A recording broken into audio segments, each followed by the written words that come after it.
The book I would like to review today is What Chess Coaches Don't Tell You.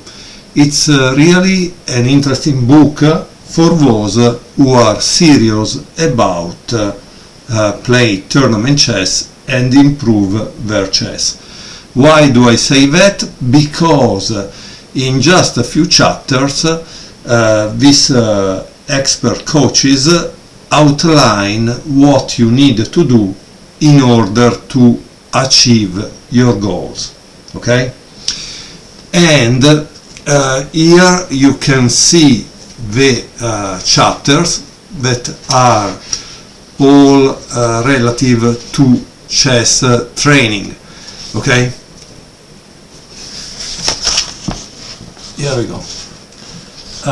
Here it says working hard with a set purpose, or defining goals and developing a plan to achieve them, analyzing your games, creating an opening database, will to win, essential endgames, tactics and studies, slowing down, training games, tension to exchange or not to exchange, and then the FAQ for chess parents, right?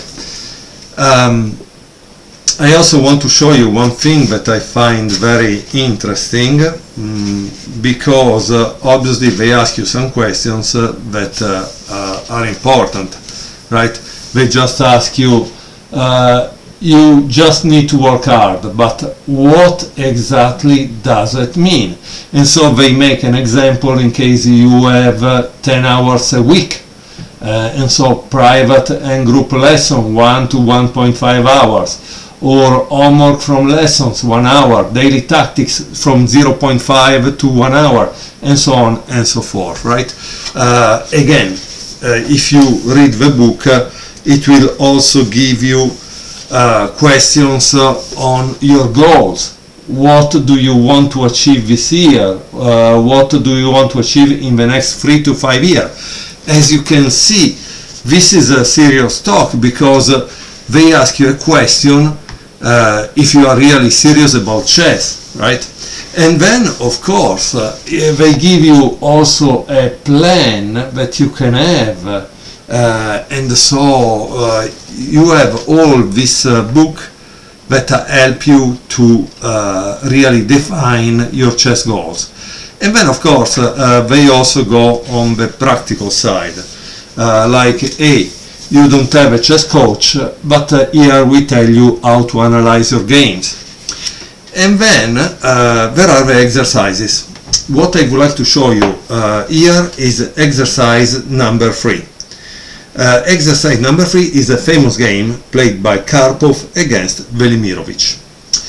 In exercise number 3, he asks you, play through this game and identify the critical moments. There are a number of critical moments in this game. Try to identify as many as you can. Okay? Karpov was white, Velimirovich black. I will just give you the game and you will do the exercise.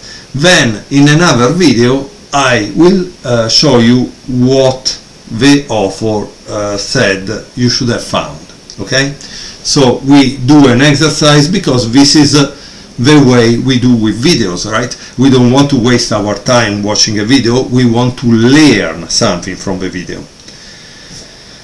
Okay, so Karpov plays c4, and this is kind of interesting because he was an e4 player, so it's kind of interesting that he played c4.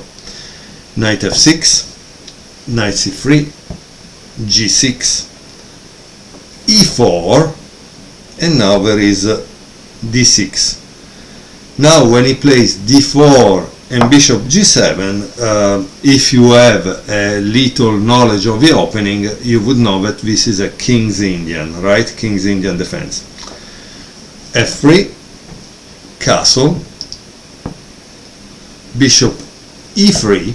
So obviously when you also watch a game you ask yourself some questions, right?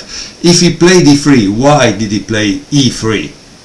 If he played f3, why did he play f3? Obviously he played f3 because he doesn't want to have knight g4. which tell you that the next move he wants to play is this. Why it tells you that? Because he doesn't want to exchange the bishop pair if there is no real big advantage for him, right? So that is, it tells you something about what he likes and what he dislikes. So from watching some games of a certain player, you can start to have a feeling for that player.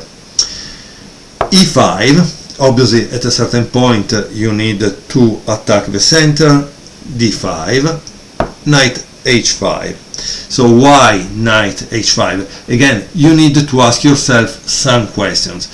If he plays knight h5, it makes me think that he wants to play f5, right? Because there is a reason why he took this away. Or maybe he wants to play queen h4. He's doing something. There is a reason why he moves. Because these are grandmasters, right? They don't move the pieces just for shuffling them around. In some cases they do. In some cases they do because you want to improve the position, or you wait to see what your opponent does. But in this case it's clear. Queen d2, queen h4, bishop f2, queen f4, bishop e3, and here there is queen h4 again. So we know that practically Velimirovich is trying to ask White, do you want a draw? But White doesn't want to draw. So what does he do? He takes the hard way, g3, knight takes g3, and of course now there is queen f2. This is kind of interesting, right? Because what do you do now? Knight takes f1. I guess he must have had a good opening preparation here to do this kind of line. Queen takes h4, knight takes e3. Notice that he could give a check and fork them, right? So that's a problem. And now there is king e2. So he played this line to keep the enemy king in the center. But the center is kind of stable, and I don't know if black can actually create a threat that is attacking that king in a way that brings a kind of checkmate threat, right? So knight takes c4, that kind of knight is becoming annoying. Shoot down the knight. Rook c1 and knight e6. At a certain point you need to develop also other pieces if you want to have a chance at killing that king, the enemy king, right? Knight d1 protecting b2, and knight b6. Then there is knight h3 and bishop d7. Knight h3 and bishop d7. Knight e3, f6. Rook h g1, rook a d8. Kind of interesting, right? This rook a d8.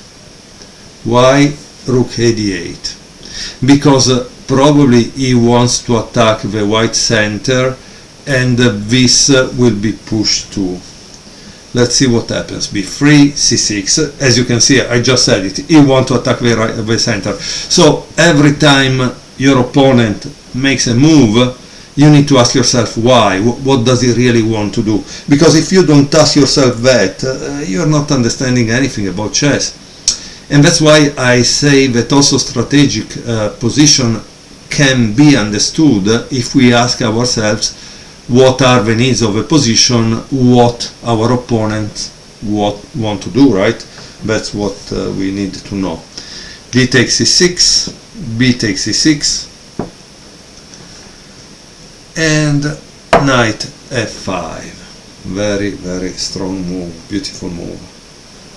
Wow, beautiful move. G takes f5.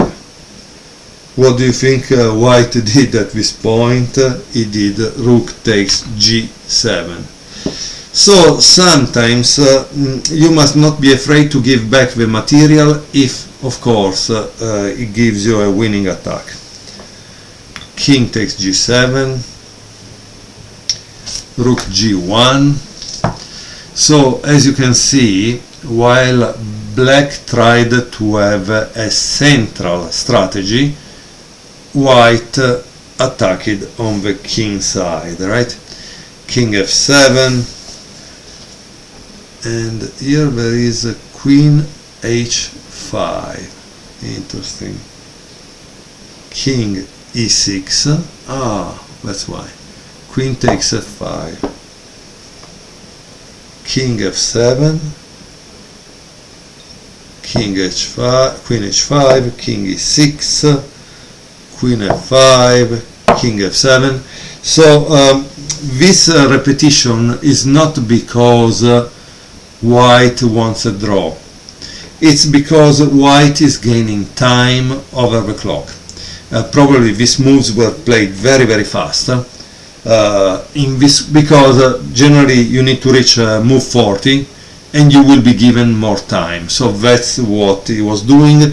Or maybe at move 40 in that time, this was 1976, it's possible that they would adjourn the game and studied it in their hotel room, right? Knight g5, king e8, knight e6. And here he plays rook f7. Of course, if you take, it's checkmate, so that's a kind of problematic. So that's kind of interesting. Rook f7, rook g7, rook c8, rook takes f7, king takes f7, and again knight g5 check. King e7, and now it takes on h7. Why? Because Black cannot escape here anymore thanks to the knight g5, right? But Black now tries to escape in the other direction. King d8, queen d8, sorry, queen h8, king c7, and finally he gets another pawn. Why to get that pawn is important? Because obviously Black has a good amount of material, but White now has a pass pawn, and if his pass pawn go forward and it cannot be blocked by the rook, and the rook must be given for the pawn, White clearly has a good material advantage, right? And in fact this is what happened, like I just told you. Rook e8, h4, knight c5, h5. Obviously when you have a pass pawn you need to do what? Push it, right? Knight e6, and sorry, just a second, because the thing is very near. h5, knight e6, yeah, knight e6, h6, knight f8, trying to control this. And here, guys, you must remember what I told you for Capablanca. When Capablanca created a weakness on one side, since that's often not enough to win the game, he would stabilize the weakness, and in this case this is stable, right, because it's blocking this piece to try to stop it, and then create another weakness somewhere else. And this is what happens, because obviously Karpov was really good at it. Before, knight c8, king d2, knight e7, and now it goes h7. Knight takes h7, knight takes h7, and knight c8. It returns back to deal with the other side. Knight f8, rook e7, and now he plays a3, supporting the pawn on b4. Bishop e8, knight e6, check, king d7, knight g7, king c7, knight f5. And as you can see, we are in a kind of endgame, so it's kind of complicated. Why? Because at every move you need to ask yourself what my opponent is doing, and sometimes he's just shuffling the pieces. But if you miss what he's doing, you can really land into trouble, right? Rook d7, e4, bishop f7, king c3, bishop e2. Now black is probably avoiding to get into a zugzwang.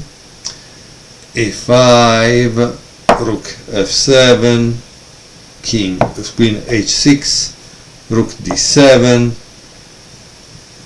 f4, e takes f4, and the queen takes f4.